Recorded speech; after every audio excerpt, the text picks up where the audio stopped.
26 जनवरी 1992 भारत के इतिहास का वह ऐतिहासिक दिन जब जम्मू कश्मीर में आतंकवाद अपने घुटनों पर आ गया था।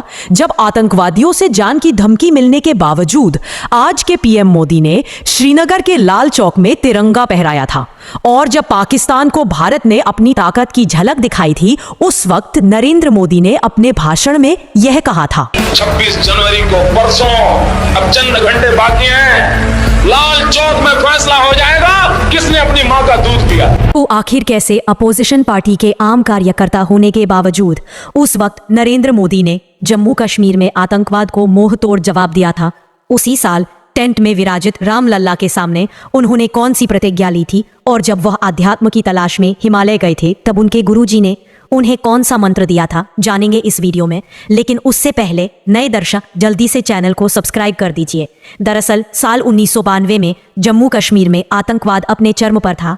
तभी बीजेपी के वरिष्ठ नेता मुरली मनोहर जोशी ने ऐलान किया कि वह श्रीनगर के लाल चौक पर भारत का तिरंगा फहराएंगे, जिसके लिए कन्याकुमारी से कश्मीर तक एकता यात्रा निकाली गई थी। लेकिन साथियों, आतंकवादियों ने इस रैली में शामिल होने वाले नेताओं को जान की धमकी दी थी। तभी नरेंद्र मोदी ने कश्मीर पहुंचने के ठीक 2 दिन पहले 24 जनवरी के दिन ऐसा भाषण दिया था जो सुनकर आतंकवादियों के पसीने छूट गए थे। उन्होंने कहा था कि हमारी यात्रा ने आतंकवादियों को परेशान कर रखा है। लाल चौक में पोस्टर्स लगाए हैं, दीवारों पर लिखा है, जिन्होंने अपनी मां का दूध पिया है वह श्रीनगर के लाल चौक आए, आकर भारत का तिरंगा झंडा फहराएं। अगर वह जिंदा वापस जाएगा तो आतंकवादी उसे इनाम देंगे। तो आतंकवादियों, कान खोल कर सुन लो, 26 जनवरी यानी परसों में अभी चंद घंटे बाकी है। अब लाल चौक में ही फैसला होगा कि किसने अपनी मां का दूध पिया है और किसने नहीं। 26 जनवरी के दिन नरेंद्र मोदी मुरली मनोहर जोशी के साथ लाल चौक पर पहुंचे और तिरंगे को पूरी शान से फहराया। 17 मिनट तक चले इस प्रोग्राम में कार्यकर्ताओं को सीना ताने खड़ा देख आतंकवादियों में दहशत फैल गई थी और उन्होंने एक रॉकेट भी दागा था जो लाल चौक से थोड़ी दूरी पर जाकर गिरा था। 5 से 10 फीट की दूरी पर गोलियां भी चलाई गई, लेकिन देशभक्तों के हौसले कि आगे सब कुछ फेल हो गया। ऐसे ही और कई किस्से भी हैं जिसमें पीएम मोदी ने देश के दुश्मनों को खुलेआम चुनौती दे डाली थी। लेकिन साथियों, क्वेश्चन ये है कि नरेंद्र मोदी के दिल में देश के लिए इतना प्यार और सम्मान जागा कैसे? क्यों वो देश के लिए मर मिटने के लिए तैयार हो गए थे?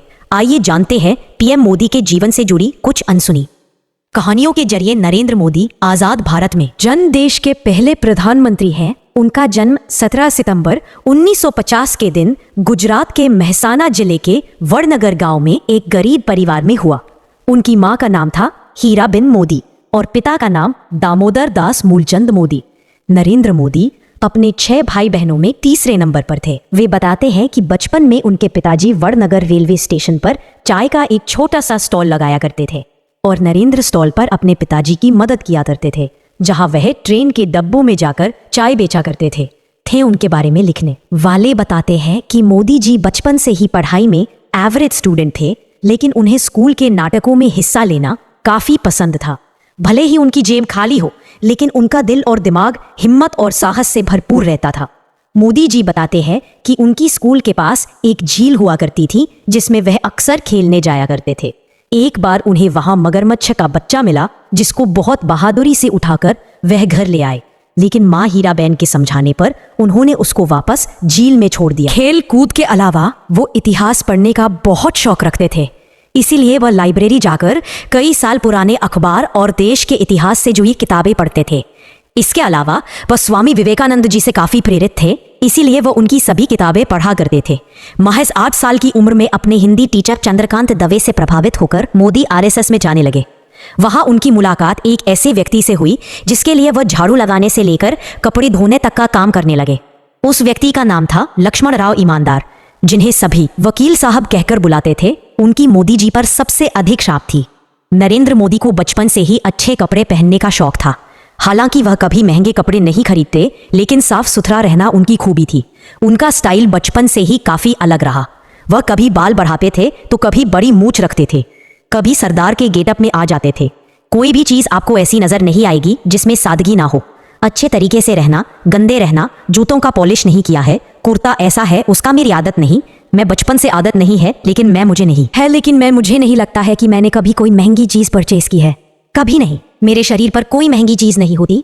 साफ सुथरा, धोया हुआ, प्रेस किया हुआ पहनना 12 वर्षीय नरेंद्र मोदी के दिल में देशभक्ति तब जाग उठी जब 1962 में भारत और चीन के बीच भयंकर युद्ध छिड़ गया था, जिसमें भारत की हार ने 12 साल के नरेंद्र मोदी को झकझोर कर रख दिया और उन्होंने देश की सेवा करने के लिए सेना में भर्ती होने की ठान ली। मगर पैसों की कमी होने की वजह से वो आर्मी स्कूल तो नहीं जा पाए, लेकिन उन्होंने एनसीसी ज्वाइन कर ली। फिर 1965 में हुई इंडो पाक जंग के दौरान उन्होंने भारतीय सैनिकों की काफी सेवा की थी। दरअसल जब भी वोरनगर स्टेशन पर सैनिकों से भरी ट्रेन आती थी तो मोदी जी उन्हें चाय और खाना पहुंचाया करते थे।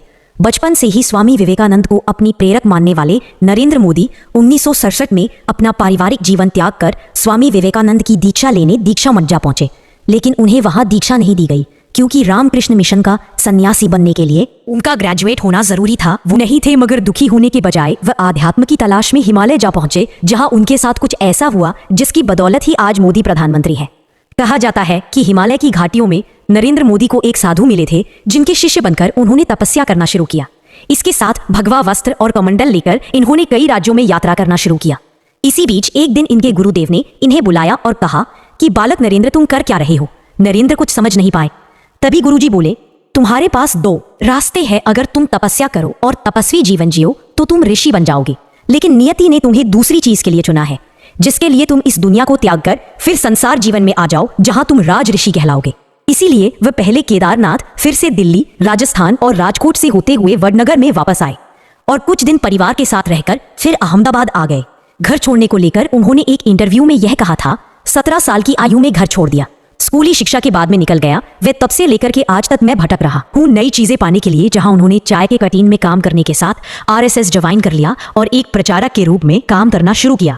फिर 1975 में जब इंदिरा गांधी ने कई राजनीतिक कारणों की वजह से राज्य में आपातकाल लगा लिया था, उस वक्त भी मोदी जी सरदार के रूप में पुलिस से छुपकर सरकार की नीतियों का विरोध करते रहे। साल 1985 में नरेंद्र मोदी ने बीजेपी में आधिकारिक एंट्री ली और पार्टी के प्रचार प्रसार में जुड़ गए।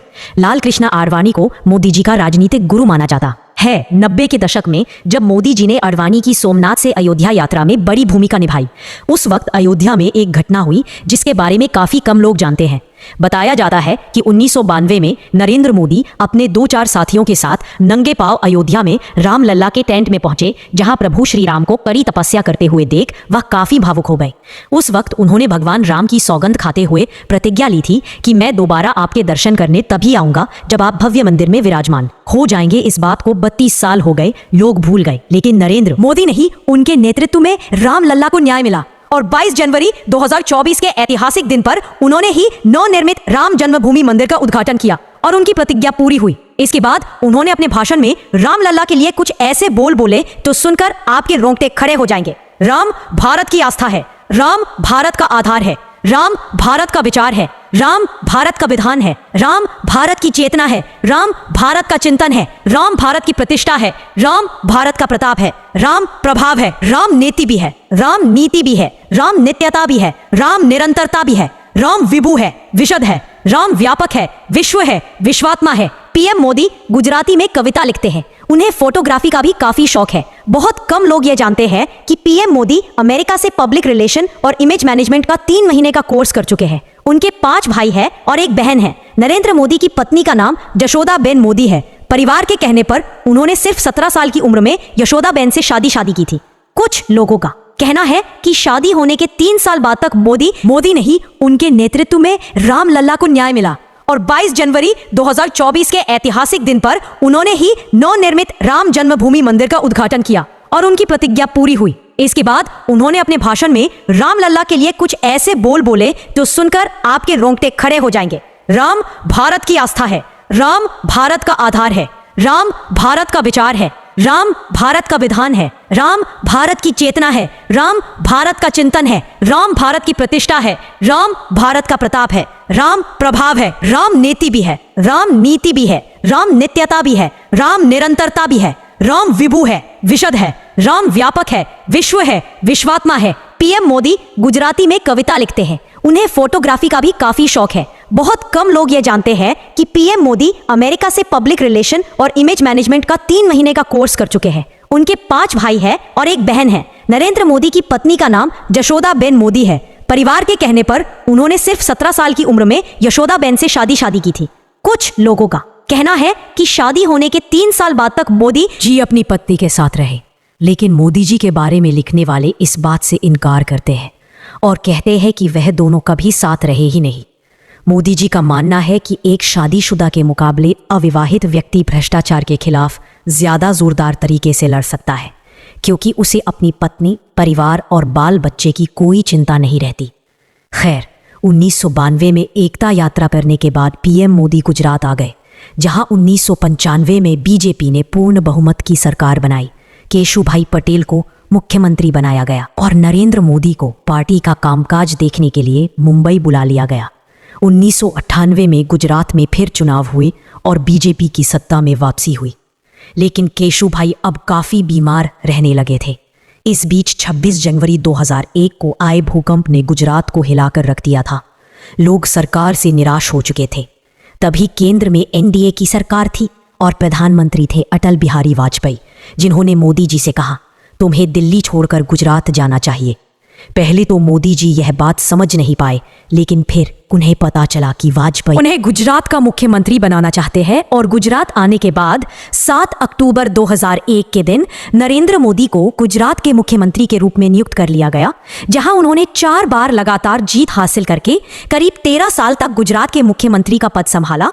और फिर साल 2014 में बीजेपी ने केंद्र में भारी बहुमत के साथ जीत हासिल की और 26 मई 2014 के दिन नरेंद्र मोदी बने भारत के प्रधानमंत्री।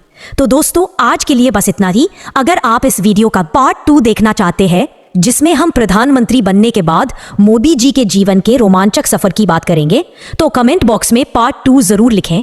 वीडियो अच्छा लगा हो तो इसे लाइक और शेयर जरूर कर दीजिए। ऐसी ही रोमांचक वीडियोस देखते रहने के लिए हमारे चैनल को सब्सक्राइब करके पास वाली घंटी जरूर बजा दीजिए। धन्यवाद।